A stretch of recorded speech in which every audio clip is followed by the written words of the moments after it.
Welcome to our channel. Today we how to log into Salesforce for investor tracking and reporting, full guide step by step clearly. Open your preferred web browser. Type in the Salesforce login URL, www.salesforce.com.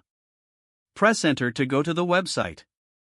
On the top right corner, locate the login button. Click on the login button to proceed to the login page. You will see fields for your username and password. Enter your Salesforce username in the designated field. Next, type your password in the password field. Make sure to double-check your entries for accuracy. If you're using a shared device, ensure to uncheck Remember Me for security. Once you have confirmed your details, click on the Login button. If your credentials are correct, you will be redirected to the Salesforce dashboard. In case of an incorrect username or password, a message will appear. Follow the instructions provided to reset your password if necessary. If your organization uses single sign-on, you may be redirected to a different page. Enter your organizational credentials as prompted. Upon successful login, navigate to the main menu.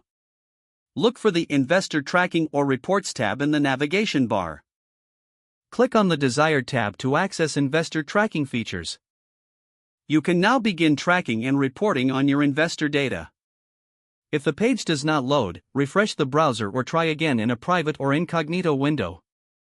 Make sure you are using the correct email address, then retype it carefully to avoid small typos.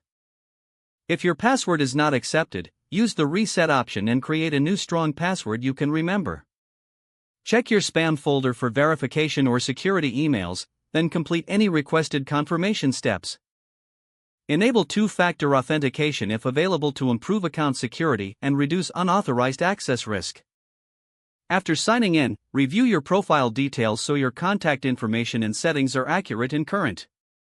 If you see an error message, note it down and try again after restarting your device and internet connection.